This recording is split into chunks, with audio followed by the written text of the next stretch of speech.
What in the world are you doing? Well, after all the hits to the head today, I figured it was better safe than sorry. Gold medal, let's go! Welcome back to On the Fly. We're previewing the predicting to recapping World Junior Championships, our Men's World Championships, the Women's World Championship, the U18 Men's World Championship. Expect the unexpected. Absolute abomination of the Canadian Junior National Team. I have a couple extra words I want to use in that one. And it's Freebird. Freebird, Freebird, Freebird. Of course, the Olympics are just around the corner. And the coin at the rivalry day. World Junior history! Your home for international hockey. This is On the Fly.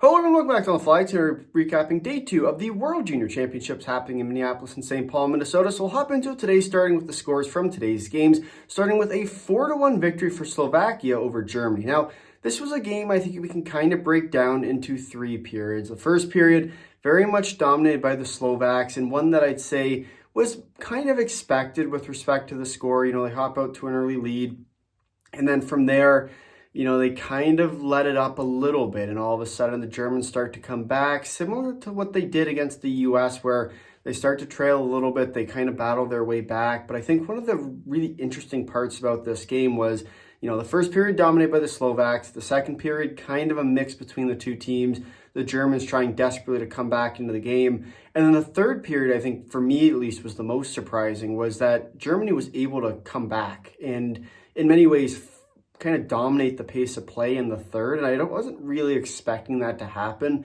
You know, the desperation part I get from Germany, you know, you'll see a little bit of that throughout the course of a game, but in many ways I was expecting the Slovaks to kind of take care of it in the third, and credit to them, they got the job done, they got the 3 points, so you can't really ask for much more than that. But I think in many ways for the Slovak team, they're looking for those kind of small victories, especially early on in this tournament, that they can bring when they're about to play teams like the U.S. or teams when they make the quarterfinals, which is very likely now, like, you know, a Finland, a Czechia, even a Canada at this point, because who knows what they're going to do for the rest of this tournament. And so I think when we look at the Slovak team, it was an interesting third for them. Yes, they did what they needed to do today. Yes, they scored a hat trick in the meanwhile. But I think at the end of the, like, when you finally look at it and kind of look back on this game as the Slovaks, you kind of wish you had a better period in the third. But still, a 4-1 victory, you really can't complain. And a big 3 points in the standings for in the Group A, where, you know, the Germans are fighting for their relegation lives. If the Slovaks were to have lost that game, they very well could have been this team in that relegation game. But for Germany today, unfortunately, just fell a little bit short towards the end, losing 4-1 to the Slovaks. And now to the second game of the day. And Canada-Latvia, they did win today, 2-1. Yes, history repeats itself, la la la la la.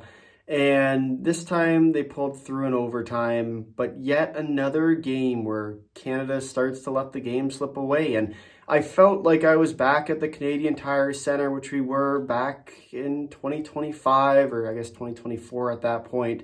And it was crazy to see, because you knew it was coming. And we've seen this team, this Canada team, enough at these international competitions to know that if they aren't dominating teams like Latvia, they're going to come back. And I think the fact that they came back, for me, was the least surprising part of this entire day, because Canada couldn't take Latvia out early. They kept doing the exact same thing over and over. Towards the end, they got better, but it still wasn't quite enough.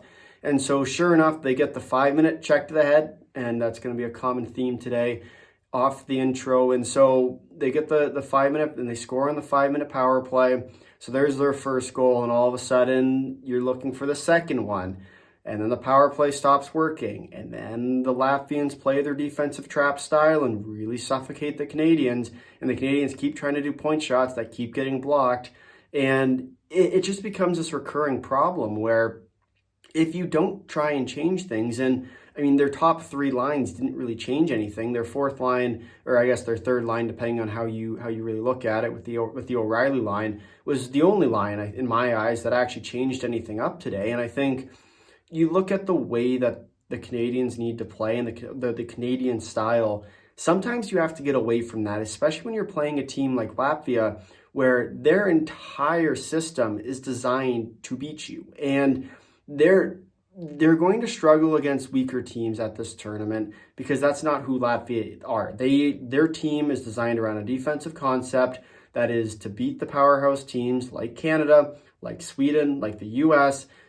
I don't think they'll beat Finland because the Finns play a similar style and the Finns know how to beat it. We saw that last year. I don't think they'll beat the Czechs, although they very much could, especially with the way the Czechs have been playing lately. We'll get more on that in just a bit, but the one thing I'll say about this Latvian team is they are very good at defending. And so if you make mistakes, if you get reckless, if you get impatient, they're going to bury those chances at some point. And I think when we look at this Canada game and kind of what happened was, as much as the game stayed close to the very end, and yes, Latvia scored in the final few minutes, this game was too close to begin with, and then you have the delay game penalty at the end, and sure, from that point on, Canada should win. You have a 4-on-3 against a team that plays a relatively trap style. It's going to be a little bit easier to make those puck movements, having less players on the ice, but I think for the Latvians and for the Latvians, they played exactly like they needed to today because that's their game. They're going to play defensive. They're going to counterattack whenever you make a mistake, and they just couldn't beat Ivan Kovac today. And that was the difference between this year and last year, was that the Latvians, once again, had trouble burying it against the Canadians, but they're a much better team this year, and they have the pieces in place to bury those chances. And there were numerous chances, I thought, today that very well could have went in, whether it would be a post, a crossbar, a great save by the goaltender. I think either way you look at it for this Latvian team, they're playing the exact hockey they need to right now, and they nearly pulled off another upset today against Canada in an already tough Group B. Those points are going to come in crucial later on. And yes, you would have liked to have the 2 points. And yes, if you had the 2 points, it would have made a bigger impact in the standings, where the 1 point doesn't really change anything at this point in time. But if you continue to play hockey like you did today, you're going to throw a scare into the Czechs, because the Czechs haven't played great hockey either. The Danes is going to be an interesting game, I think, for the Latvian team, because once again, they are a relatively defensive team, and when you have to expand to try and beat a team like Denmark, who's a little also relatively a defensive team, I think that's where there could be some interesting opportunities. But for the Latvians, they're playing the perfect hockey right now that they're going to need to go far in this tournament, and it's going to be an interesting one, to say the least. So for Latvia today, falling just short in overtime, cannot repeat their performance from last year, but forcing overtime against arguably the top team coming into this tournament, it's a big deal for them. And for Canada, just a not so good effort today from their top forward lines. Their defense core didn't look great either. Their goaltending was really the only thing, once again, that kept them in that game as long as they did. And luckily for Canada today, they did pull out a win, because they did not deserve the win today, to say the least. So 2-1 victory in overtime for Canada. And now we'll move on to the third game of the day. And this was another interesting game between the USA and Switzerland.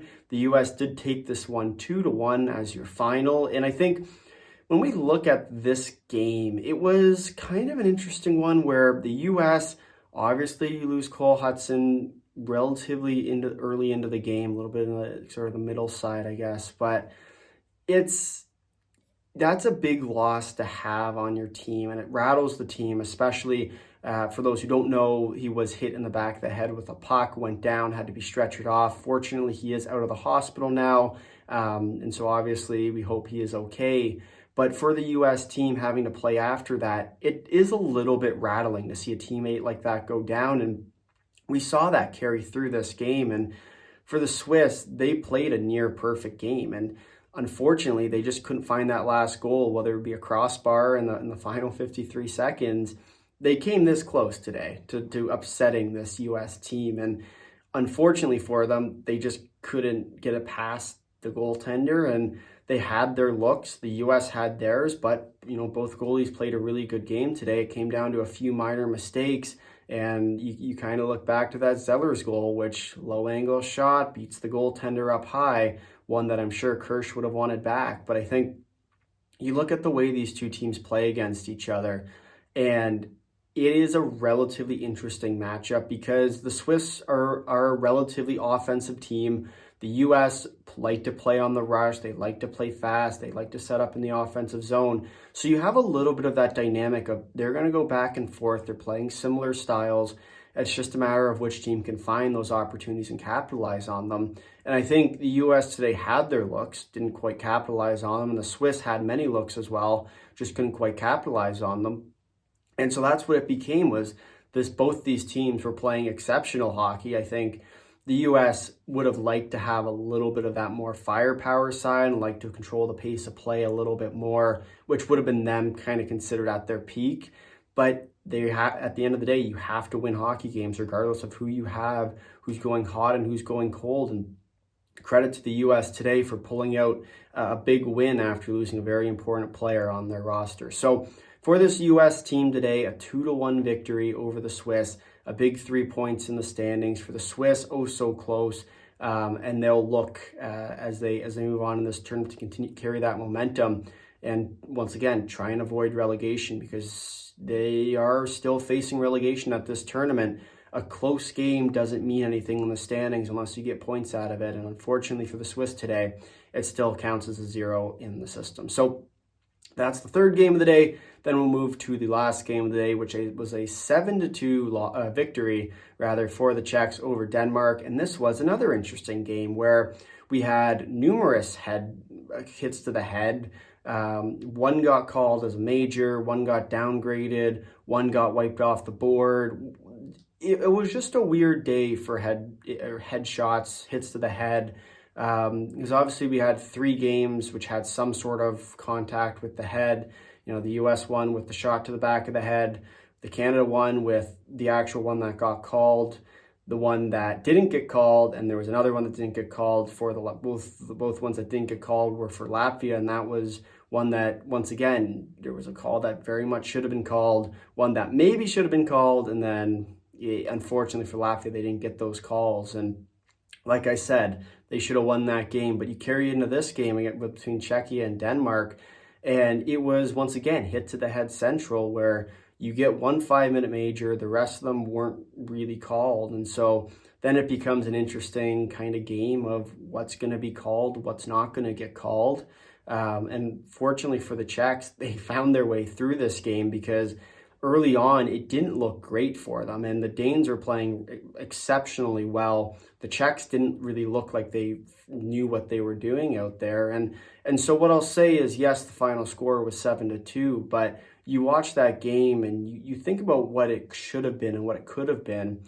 The Czechs, I don't think we're going to walk away happy as that performance. And yes, they found their groove towards the end and they can carry that forward. But their first about period and a half-ish, I'd say, looked a lot like the pre-tournament, where they struggled to get things going offensively. A lot of giveaways, a lot of passes that got picked off by a Danish team that had quite a few chances going back the other way. In this game, 1 or 2 goals different, 1 or 2 inches different. If the Danes hit the net instead of hitting the post or the crossbar like they did so many times, all of a sudden this game could have been completely different. And so for this Czech team, yes, you get the 3 points today, whoop-de-doo, but I think you want to make sure that when you go and play teams that are relatively worse than you still need to come 100% and be able to perform, because you go into a game like that against a team like Latvia and they're going to burn you. And that was the difference today for this Czech team, is they weren't playing a better team like Latvia or Finland. They got to play a team like Denmark, and that was, in my eyes at least, the reason why they came out victorious today. And for Denmark, they played really well today. And yes, you lose 7-2, and we talked about it in their specific team preview video, saying that it doesn't really matter what the score is, because they only care about one game. Well, they really care about one game, and then depending on that one game is what they're going to care about from there. But they're trying to set up a game against Latvia. So the more momentum you can bring into a game against the Latvians, the better you're going to be off. And I think the Danes today, if they can play like they did against the Czechs, look out, because Latvia might not be able to beat them. Depends on the game Latvia brings. If Latvia plays their A game, they'll walk right through the Danes. But at the same time, if Latvia, once again, has to stretch out a little bit, because they are playing a weaker team, so they can control the pace a little bit more, that's where I think the Danes have an opportunity there to kind of capitalize on some mistakes, and then all of a sudden the game's wide open once again. So For the Danes, a lot of momentum, I think, generated from this game. Yes, you lose big, 7-2, your final, but a lot of things you can take away as positives. And I think especially if they can carry that on through the rest of this tournament, they're a team to watch because they are getting fairly dangerous. So the Czechs, big win today, 7-2. They will pick up the 3 points, which now moves us over to the news. And so for Germany, it's the one that matters. And that's coming up against their game against Switzerland on the 30th. And so when we talk about that game for Germany, they're a team that is just trying to stay alive at this tournament. Now, it's been their expectations from the start. Yes, they're going to have some games that might be closer. We saw their game against the U.S. yesterday, but now it's about staying alive. And so big game against Switzerland coming up on the 30th. They can win that game, they'll stay alive, most likely assuming there's no weird three-way tiebreakers. But for simplicity, we'll assume that Slovakia ends up beating Switzerland. So that game against the Swiss for Germany becomes that much more important because if they can beat the Swiss, they'll stay in the quarterfinal rounds and avoid relegation. But then from there, it comes down to if they can't beat the Swiss, then all of a sudden you have to play Denmark in a one-game playoff where you don't want to be in that relegation game against the Danes because you don't know what's going to happen. They could play a game like they did today against the Czechs and all of a sudden be a real tough team. Or they can play like they did against Finland and get dominated from start to finish. Now it's just a matter of what to expect in many ways from this Danish team. And so for Germany, if they can avoid that altogether, I think that's the goal. And if they can avoid having to play the Danes, it becomes that much easier. So for Germany, the one that matters, look to beat Switzerland. If you can beat Switzerland, your path becomes so much easier and you accomplish your goal of staying up at this tournament. As for Slovakia, with how high can they go? And they've played two very good games the last 2 days. Think back to their game against the Swedes yesterday where they nearly beat them. And so you look at those games and you have to wonder, is this the Slovakian team that might be able to do something special at this tournament? You think back to the days of their goaltender Adam Gajan and Juraj Slavkovsky and Dalibor Dvorsky and all the players that we kind of saw lead that charge. And so I'm very interested to see if this year's Slovak team, it's a young team. And we talked about it in the preview video, young teams mean unpredictable teams. If they all of a sudden find their game for 3 full periods against a powerhouse team like the Finns, like the Czechs, like Canada in that quarterfinal matchup, all of a sudden it could be a very interesting game. So for Slovakia, I think the question now becomes is how high can they keep going? But they do have to play a full 3 periods if they want to beat a powerhouse team. And they also still have to play the U.S. in the round robin, which I have even more circled on my calendar now because we will be on upset watch for that game because that's just an interesting game between two teams, conflicting styles once again. But I think that the Slovaks, if they play their perfect game, get some hot goaltending in net, very well could pull off an upset. So that'll be it for Slovakia. Then on to Canada with, are we haunted? And I don't throw around that word lightly, but I think there's a potential that we're haunted by this Latvian team and good Latvian goaltending because we just seem to want to do the same thing over and over again. And so for Canada, what I'll say is, yes, another loss, or it wasn't a loss, but it feels like a loss going to overtime against Latvia. But in many ways, it kind of reflects how far this tournament has come, where teams that you're not expecting to beat powerhouse teams continue to pull off upsets or quote-unquote upsets every single day, where you even think about Switzerland today. I don't think many people had Switzerland beating the U.S. or even coming close to the U.S., but sure enough, look what happened. So for this Canadian team, yes, they might be haunted, but what can you do? Talent's getting better, and it's time to catch up. And so for Latvia, with difficult, they're a difficult team to play against, and they play a suffocating style that if you don't remain patient, you're going to end up getting burned by them. And so that's one of the interesting things I always like to watch with these kind of teams, whether it be Latvia, whether it be Finland. Slovakia used to play. They've got a little bit away from that in recent years, but they still definitely employ it with their trap style. And so they're a hard team to play against as is, but if you start to get impatient, you start trying to force things, that's where those teams become really dangerous and score a lot off the rush as defensive or offensive mistakes, which then turn into rushes, and then from there it becomes harder to defend against. And so for the Latvians, they can continue being a difficult team to play against. They have a shot to beat teams like the Czechs. They have a very good shot too, I might add, to beat a team like Sweden, who had their own run-in today with the Slovaks. And then the U.S., I think they could very well beat as well, just because of the way they play. Finns, I don't think Latvia beats the Finns, just the way the Finns play and understand that system. It's difficult to beat, but at the same time, you never really know, because those are two defensive teams. It comes down to who has the better goaltending typically in those matchups. So once again, it's a wild card game that becomes a coin flip. All of a sudden, it becomes an even more interesting game than many people might have had anticipated. So for Latvia, continuing to be difficult to play against is always a good thing. For the U.S. with Cole Hudson, we already touched on that a little bit. An unfortunate accident injury today, and we'll see what's going on with him. He was sent back to the team today. He'll be reevaluated in either next week or in the coming week. And so once again, once we have an update, we'll be sure to include it in the video.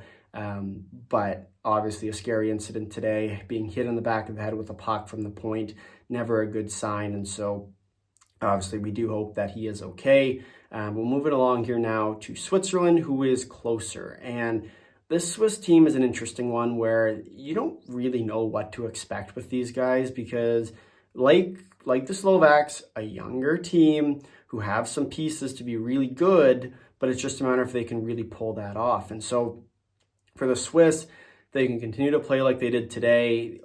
Look out, because they'll be a very good team at this tournament. And we're saying that a lot this year, where there are a lot of really good teams at this year's tournament, whether it be, the Slovaks, who have come out of nowhere, well, not really come out of nowhere, but have been very good this year, better than anticipated.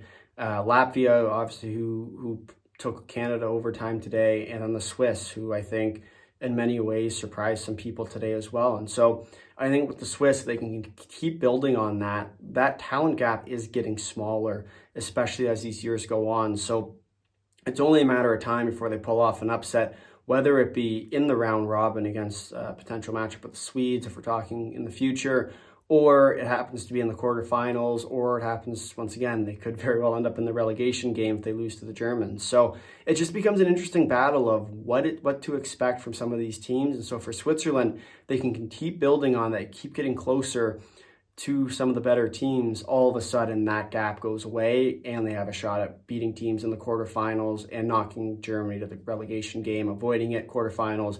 Then they play some of the better teams. So for Switzerland, they are getting closer. As for the Czechs, with snowballing, a tough start to this game for the Czechs. They found their way through, and once they got going, it was just kind of all that momentum building up. With the snowball effect, we talk about a lot on here, it just kept rolling down the hill, picking up snow before the Danes just couldn't keep up with it. So for the Danes, post office, the amount of posts they hit, it was crazy. I've never seen so much postage being sent in and out.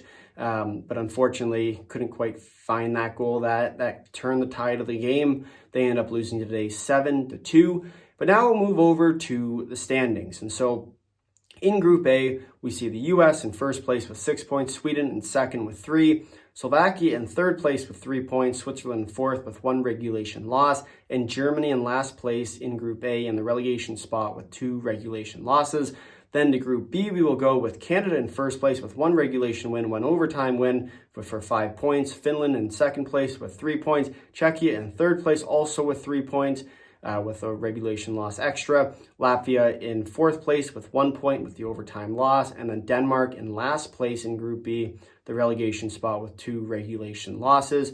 And now we'll talk about the schedule for tomorrow. And so 2 games on the docket, a relatively shorter time frame for hockey, unfortunately, which just means that this video will be coming out a little bit earlier. So for all our European friends, you might actually get it before you go to bed. But with that, 2 games on the docket, 2 o'clock p.m. Eastern time between Sweden and Switzerland, and 4:30 between Finland and Latvia. Your game of the day for the 4:30 game between Finland and Latvia. It's going to be a real good one. But we'll first talk about the Sweden-Switzerland game, what to expect. These two teams did face off against each other in the pre-tournament games.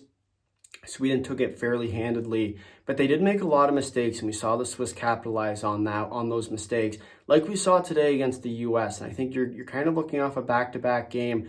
It's a tough first 2 games for the Swiss team, but in the same respect, if they can pull off a performance like they did against the U.S. and play a good, solid defensive game, transitioning into offense from mistakes made, then all of a sudden they have a shot to win this game. And so the more defense they can play, the better chance they have in this game against the Swedes. Because once again, if you can shut down the Swedes' offense, they don't have much behind it. And so you're able to kind of put on that offensive pressure, force mistakes from their defensemen.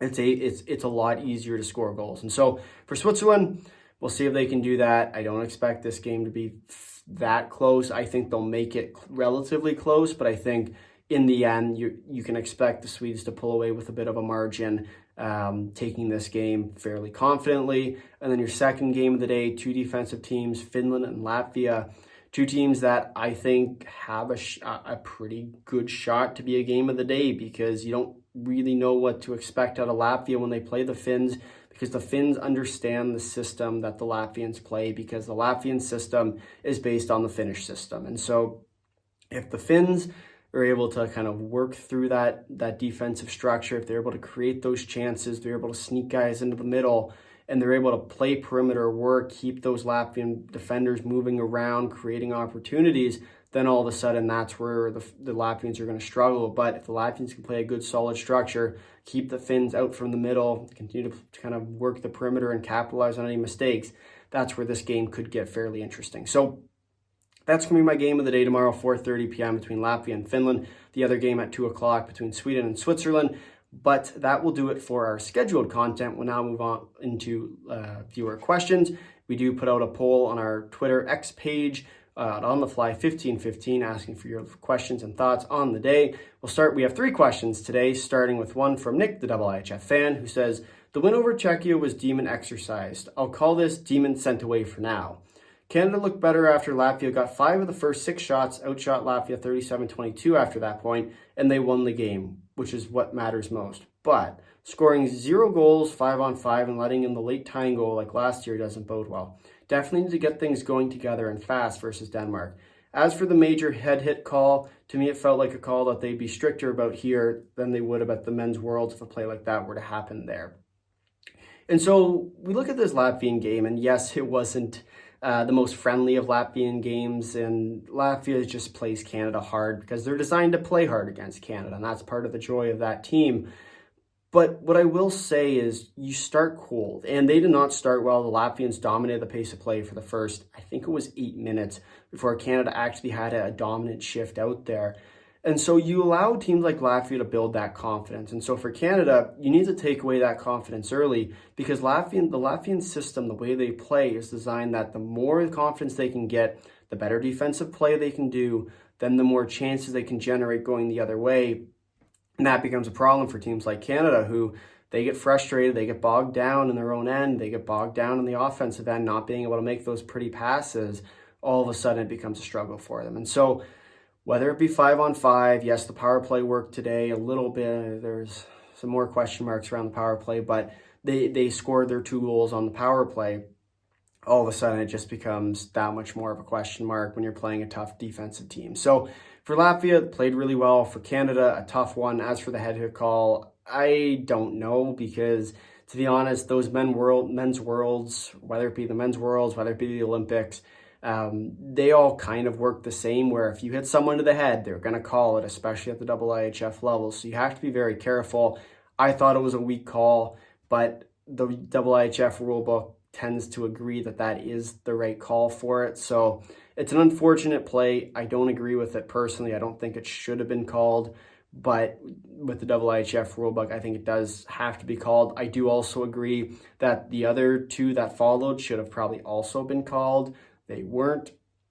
But fortunately for Canada, unfortunately for the Latvians, they just fell on the wrong side of it today. So that'll do it for the first question. We'll move on now to the second one from Larry, who says, Martone has been disappointing so far. And I would have to agree. And I think as much as we can single out a single player, I think it's also important to take a look at who he's playing with, because Misa hasn't been good. And he's actually a player I'd say has been worse than Martone in many ways.